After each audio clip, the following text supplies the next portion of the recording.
മേയറുമായി തർക്കത്തിലേർപ്പെട്ട KSRTC driver Yadu ഗതാഗത നിയമ ലംഘിച്ചെന്ന police report.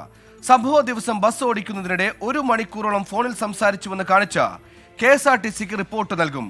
ബസ്സിലെ മെമ്മറി കാർഡ് കാണാതായ സംഭവത്തിൽ പോലീസ് അന്വേഷണത്തിന് ശേഷം നടപടിയെടുക്കുമെന്ന് ഗതാഗത മന്ത്രി KB ഗണേഷ് കുമാർ 24നോട് പറഞ്ഞു.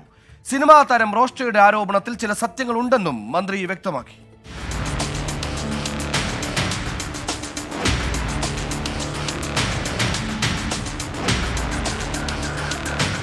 മേയറുമായി തർക്കമുണ്ടായ ദിവസം 1 മണിക്കൂറോളം യദു ഡ്രൈവിംഗിനിടെ ഫോണിൽ സംസാരിച്ചതായാണ് പോലീസിന്റെ കണ്ടെത്തൽ. പല തവണയായാണ് ഇത്രയും നീണ്ട ഫോൺ വിളിയെന്നും പോലീസ് സ്ഥിരീകരിച്ചു. ബസ് നിർത്തിയിട്ട് വിശ്രമിച്ചത് 10 മിനിറ്റിൽ താഴെയായതിനാൽ ബസ് ഓടിച്ചുകൊണ്ടായിരുന്നു ഫോൺ ഉപയോഗമെന്നാണ് കണ്ടെത്തൽ. ബസ് ഓടിക്കുന്നതിനിടയിലെ ഫോൺ വിളിയെക്കുറിച്ച് തിരുവനന്തപുരം സിറ്റി പോലീസ് KSRTCക്ക് റിപ്പോർട്ട് നൽകും. ബസ്സിലെ CCTV ദൃശ്യങ്ങളടങ്ങിയ മെമ്മറി കാർഡ് എടുത്തുമാറ്റിയത് യദുവാണോ എന്നും പോലീസിന് സംശയമുണ്ട്.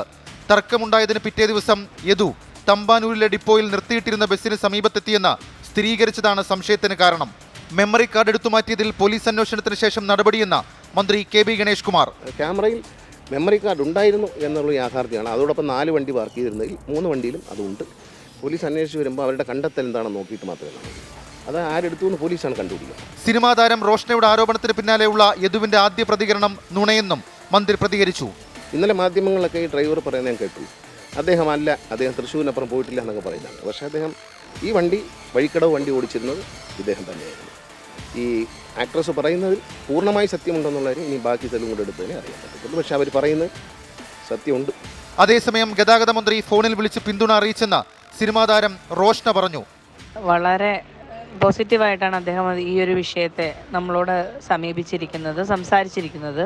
എന്തായാലും എനിക്ക് നീതി കിട്ടും എന്ന് ഞാൻ പ്രതീക്ഷിക്കുന്നു. അദ്ദേഹത്തിൻ്റെ കോളിലൂടെ മനസ്സിലാക്കിയത് അദ്ദേഹം നമുക്ക് സപ്പോർട്ടായിട്ടുള്ള രീതിയിലാണ് സംസാരിക്കുന്നതെന്നാണ് ഞാൻ വിശ്വസിക്കുന്നത്. ബസ് തടഞ്ഞതിന് മേയർ ആര്യ രാജേന്ദ്രനും സച്ചിൻ ദേവ് MLAക്കുമെതിരെ ചുമത്തിയത് ദുർബല വകുപ്പുകളെന്ന ആക്ഷേപമുണ്ട്.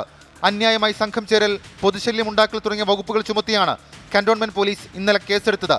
24 തിരുവനന്തപുരം.